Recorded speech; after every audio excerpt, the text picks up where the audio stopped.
উফ, কি রোদ আজ নিপল। চলো ওই বড় গাছটার নিচে একটু জিরিয়ে নেই। হ্যাঁ চলো, আমারও খুব পানির তৃষ্ণা পেয়েছে।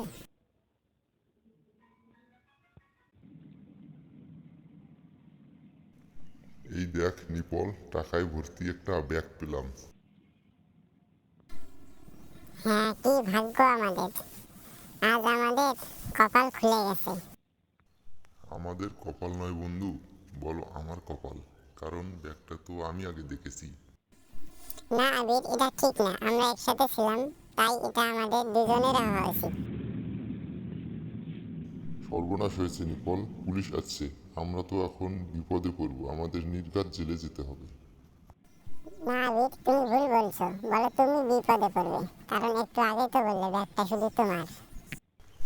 বন্ধু আমাকে মাফ করে দাও, আমি ভুল করেছি, একা লাভ নিতে চেয়েছি বলে আজ একাই বিপদে পড়ছি। ঠিক আছে, ভয় পেও না, চলো আমরা সততার সাথে ব্যাগটি পুলিশকে ফিরিয়ে দেই, তাহলে আর কোনো বিপদ থাকবে না।